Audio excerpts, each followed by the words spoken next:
Bienvenue à notre émission Une bière avec une chimiste, avec José Boudreau, que j'appelle Docteur Boudreau. Je suis le seul qui l'appelle comme ça. Non, Mabel aussi. Ah, Mabel aussi, Oui. on est deux qui t'appellent Docteur Boudreau.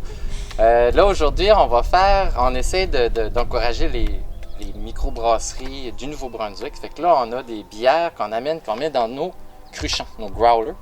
Et là, on a été avec une nouvelle brasserie qui vient juste d'ouvrir dans la région de la Miramichi, la New Maritime Beer Company. Puis on a été avec une stout, la Batch Number 1 Stout.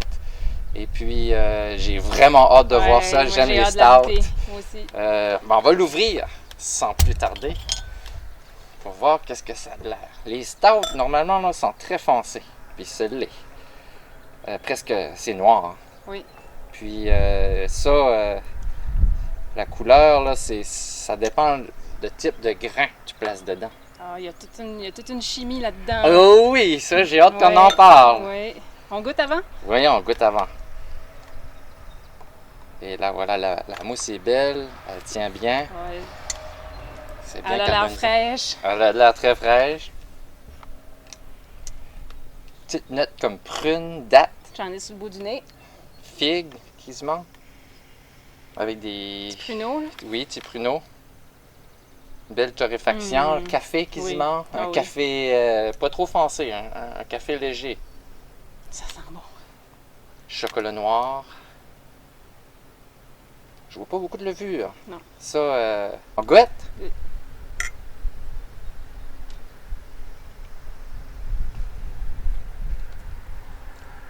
Très Elle est bon. bonne. Oui. Pas, il ne devrait pas avoir des goûts secs ou... On sent bien le malt quand même. Oui, on sent bien le malt, puis même l'amertume du malt. D'habitude, c'est loup blanc qui est amer, mais là, on voit que c'est une amertume différente. Oui. Puis c'est une amertume qui est due au malt. Ça, une chimiste, est-ce qu'il y a de la chimie? Oui, il y a de la chimie là-dedans. Ben, d'abord, la couleur est grandement due à une réaction qui s'appelle la réaction de Maillard. Il y a un chimiste qui étudiait la synthèse puis la structure des protéines qui a découvert finalement, sans nécessairement chercher ça, là, une réaction qui a lieu entre les acides aminés qui viennent des protéines puis le sucre qui vient de l'amidon ou du sucre, qui donne une couleur en présence d'eau puis en présence de chaleur. Comme quand on fait du pain, Oui. la croûte du pain va nécessiter certaines conditions là, pour avoir une belle croûte dorée. Là. Et puis j'ai un truc pour faire du Ah pain le oui? dimanche, là, Mets-tu je une mets panne d'eau une dans- panne d'eau, ouais. là, le C'est pain ça. vient brun.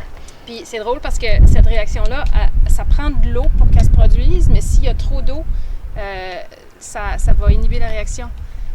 Pour deux raisons. Un, l'eau va empêcher, s'il y a trop d'eau, ça va empêcher d'atteindre la température nécessaire pour faire la réaction. Puis deux, c'est une réaction qui est un équilibre chimique. Vois ça comme une balance. D'un côté, tu as les réactifs, puis d'un côté, tu as des produits. Bien, dans la réaction de Maillard, il y a de l'eau dans les produits. C'est comme une condensation de chiffres, là, si tu veux savoir. La première étape, en tout cas. Puis s'il y a trop d'eau d'un côté de la balance, ça va empêcher la réaction d'avoir lieu. Fait que ça en prend pour qu'elle ait lieu, mais il ne faut pas qu'il y en ait trop. Comme quand tu essaies de dorer quelque chose dans une panne, puis il y a trop d'eau dedans, ça ne marchera pas. C'est pour ça. Puis ça, la couleur, comment on peut évaluer ça? Parce que je pense qu'il y a un Joseph Loviban qui avait Oui. fait de la recherche l'an passé. Oui.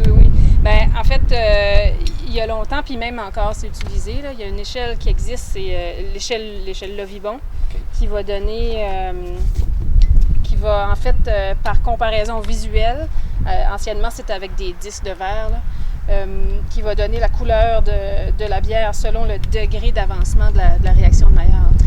Là, on serait en 40 plus. Oh oui. Bien, il faut faire attention parce qu'il y a une partie de la couleur qui est due à la réaction de Maillard, mais aussi il peut y avoir de la caramélisation des sucres qui va contribuer. Ça, c'est pas Maillard, il n'y a pas de protéines d'impliquer. Mais Ça, c'est une autre Oui, bière quelque temps. Oui.